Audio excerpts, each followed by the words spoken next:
Hey guys, how's it going? Culprit here, and today I'm going to bring you my post-patch weapons guide, the Engineer class. I had a lot of fun doing this video actually. I was looking forward to it because there's a lot of variety in the Engineer class, a lot of guns that were looking good, and I wasn't disappointed. This was actually really hard because I had a lot of favorites, to be quite honest with you. So first, I'm not really going to do the M4 just because I don't really use this. I don't like to use the semi-auto in the Engineer class. It's virtually unchanged anyway, so like all the semi-autos, they weren't really changed. So I'm going to lead off with the Scar H here. If you notice, I'm running the foregrip and suppressor, and I'm able to do work with it. I had a good round with this gun. And, you know, I'm going to kick this one off first because this one and the QBZ are fairly similar. They are more with the slower fire rate. They are more for the longer range engineer weapon. They have a slow fire rate, which makes it easy to control. It's got good accuracy with the heavy barrel, so that's the way I would go. It really accentuates its strengths. The limited magazine limits the rushing ability of this weapon. 20 rounds just not enough. Slow fire rate with limited magazine, not very good for close quarters. So think more mid to long range. This is your longer range engineer weapon if that's what you so choose. Like I said, I did have good success with the foregrip and the suppressor here. Not entirely sure why. I think it might just be because, like I was saying, people weren't used to it. I didn't really have any other locks, so I was just saying, what the heck. I didn't do very well with this stock, so that's kind of why I went suppressor and foregrip, just to kind of switch it up, and then I had a good round with it. So it is still a very viable weapon, but like I said, I would use this with the heavy barrel and stay back a little bit. Obviously with the engineer, you don't want to stay too far back. Maybe, this weapon paired with a javelin, because that'll give you more time to let the javelin lock on as well, would be a good combination. Like I said, this one and the QBZ that I will speak about next really seem to be your long-range options. The mid to long range, when I say that, they're obviously not going to be able to compete too well with a assault rifle. But, you want some variety in the engineer class, and these two seem to bring it for you. Here you'll see I'm just pretty much using stock with a halo sight. I do still have the foregrip on it. Oh, actually, no, I do have the heavy barrel on it. And I'm still able to run a gun. I was still kind of playing this a little out of class, Like I said, I'm sitting here telling you to use it as a mid-range kind of Overwatch type weapon, and here I am running around. But I just wanted to see what it was capable of doing.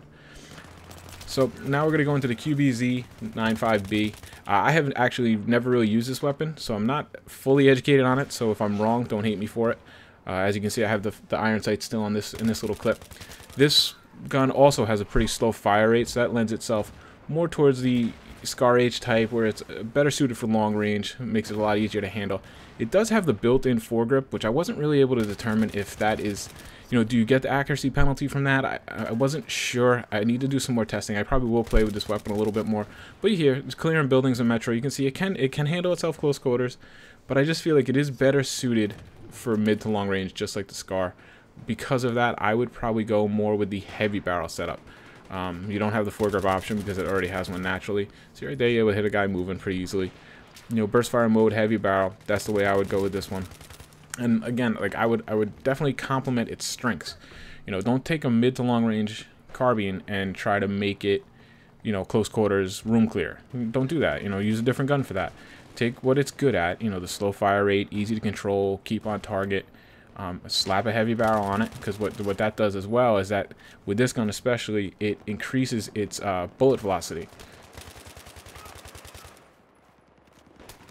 And the next weapon is going to be kind of the complete opposite of the spectrum, the G53. This to me is really going to be your rushing weapon for this class. It's going to be, I personally, if I'm going to use this weapon, I'm going to outfit it to its strengths. I'm going to put on like a laser sight, or maybe even use the suppressor. This is a rusher's gun. It's very lightweight, so it enables quick movements. Maybe coupled with the sprint perk, you can really run and gun. You can really push hard. It's got favorable hip fire. So like I said, I embrace that stuff. I'm not gonna really throw a long barrel on this thing. I don't think. I'm not gonna say that conclusively yet. I'm gonna take more testing, obviously. But like I said, maybe foregrip with suppressor with the sprint perk. It could have you running a gun and just like Call of Duty kind of thing. And, you could just really got to close that distance. But, I mean, that's what you're trying to do anyway. So, right map, right layout, this thing could be really vicious. If you're a hip fire, I'm not really very good at hip fire. I do enjoy doing it every now and then, but it's more of a, a side project for me. I'm not so great at it yet. But if you're good with it, this would be a good weapon for you to pick up, much like the MP7. Now, the next weapon after that, we're going to go into the A91. This gun, it's just a good all-around engineer gun. It can operate at mid-ranges, and it still can operate very well. Here you see it's a little bit of accuracy. It can still operate at close quarters. I don't tend to do that well. I like this gun, but I don't tend to do that well with this gun, and I really can't qualify why. I think it might just be the kind of the sights and how it's very bulky and up in your face and kind of blocks some of your view, but I don't know. It's just a personal thing, and that I've never really been able to figure out why. I really want to like the gun because the stats are really good. It performs very well. The attachments with this gun, this is a real middle-of-the-ground gun, so it's capable of just about anything, so it's going to be your personal preferences on attachments, but I think the heavy barrel might see more of a bonus. You might see more bonus using the heavy barrel with this weapon because of the extended range. It gives the max damage, plus the increased accuracy, and it does give increased bullet velocity with this gun. This gun does qualify for that, so I think you're just going to see more of a buff if you use the heavy barrel. But flash suppressor, if you prefer, is a perfectly viable option. Like I said, this gun is kind of the jack of all trades, maybe akin to like the 416 in the assault class, even the M16 a little bit. It can kind of, you're not going to be at a great disadvantage no matter where you find yourself on the map.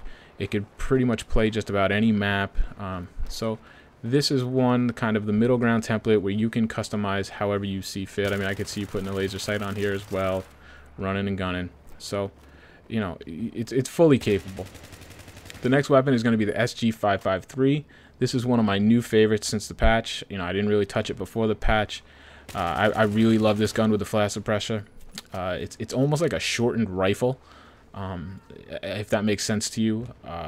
It has really good capabilities, mid to long range, but it's got enough of a fire rate to hold its own in the close quarters, like I'm showing you here, and then yet it's just super accurate if you're really good at burst firing it. It's got a little bit of a slower fire rate, which makes it a lot easier. You can see how quickly I can burst fire it out there. I believe this is actually stock in this video. You know, no heavy barrel, no flash suppressor or anything like that. But it has just enough that you don't feel like you're using a slow fire rate gun like this, like the Scar, the QBZ, where you really notice that you got a much slower gun. So that's kind of why I like this. This one falls right into my sweet spot for me. I've had a couple really good matches with it. I prefer the flash suppressor on this just because I feel like it's perfectly adequate to take enemies out mid-range. I don't seem to personally have a problem with it using my burst fire. So what I want to do is I want to buff it up as a running gun, hit those moving targets, control that recoil, hit multiple targets, and for me that's what the flash suppressor does. I wouldn't say no to putting on a suppressor too if you're really going to run a gun with this weapon. It's going to take an accuracy hit, but I feel like it's still got plenty of accuracy to spare. So I could definitely see that being a viable option. The next weapon is going to be the AK-74U. There's a lot of talk. A lot of people are liking this weapon after the patch. A lot of people are calling it their favorite weapon after the patch. I really can't disagree with them. It's not my personal favorite, but it is right up there. This one as well is pretty versatile. It's probably the most accurate engineer gun that I've found after the patch at distance, but it's still fully capable of handling itself close quarters.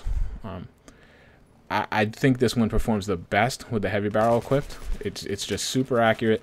It's got the slower fire rate, so it can be very accurate at range, but yet it's a small or light enough weapon that you can really operate in close quarters.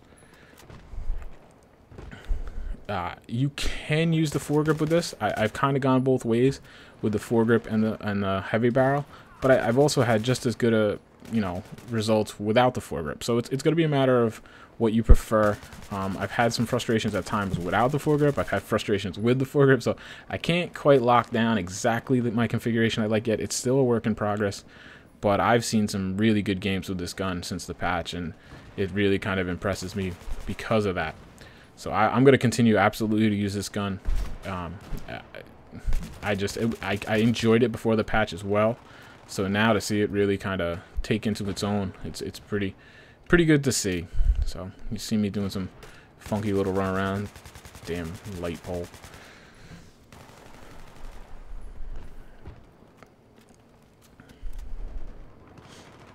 Here you see it's pretty good at range. No problem taking those guys down. Very little recoil. And just a little rocket for good measure. Why not? You're running the engineer class. Why not, right? Especially when they're all sitting in the hallway of death. Now the next weapon here, we are getting to the M4A1.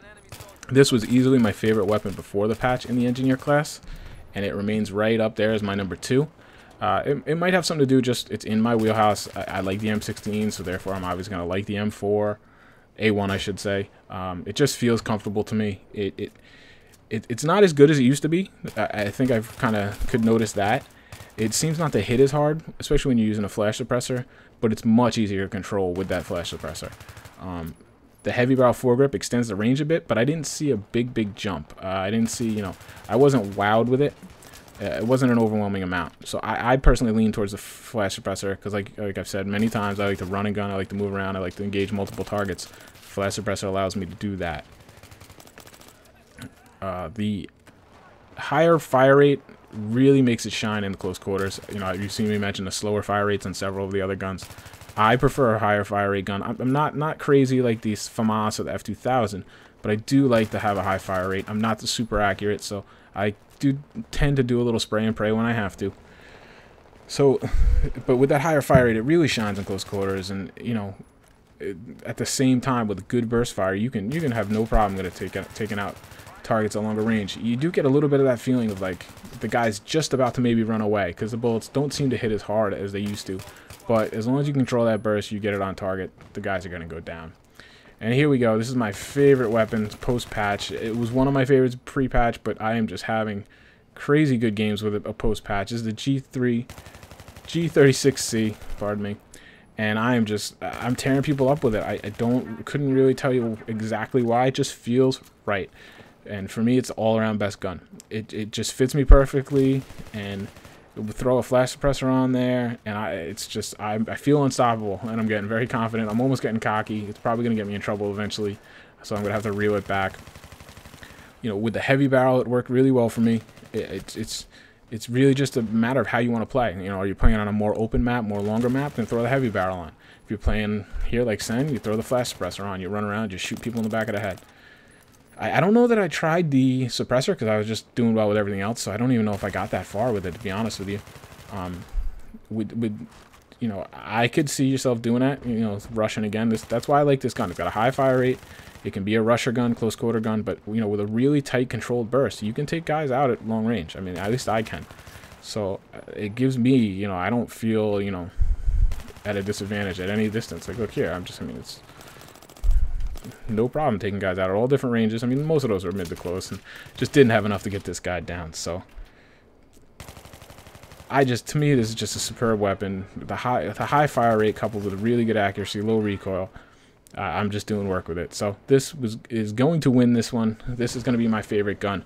But the truth is, I had a lot of guns I really liked. I had a lot of guns I really had, you know, really good success with. So the engineer class is pretty exciting at this point after the post patch. There's a lot of good options for you. I mean, even the guns I didn't really care for, say the Scar H or whatever, I had plenty of good matches with it. So if you love the roll Engie, you're in good hands. You've got a good arsenal to pick from. And, you know, attachments, there really was no bad attachment. It's just going to be a matter of your personal preference. It's going to be a matter of what type of map you're in, what type of engagements you think you're going to see. Are you going to be arming MCOMs? Or are you going to be kind of sitting back, maybe with a javelin, taking out armor, supporting your team? That's the question you're going to be faced with now going forward, and only you can answer that in whatever map or environment you're going to be in. So there you go, guys. That is my post-patch weapons guide for the engineer class. I hope you enjoyed it. I hope it was a little informative for you and maybe kind of cleared some things up for you. I'd love to know your thoughts, where you think I'm right, where you think I'm wrong, what your experiences are. You know, after all, that's why I put these things out there. So please, if you feel so, just post a comment and I will definitely reply to you, and we can see if we agree or disagree. Once again, guys, your likes and favorites are always appreciated. It helps me get on the radar, helps me get noticed. And I really appreciate you tuning in. And I will talk to you soon, guys. Take care.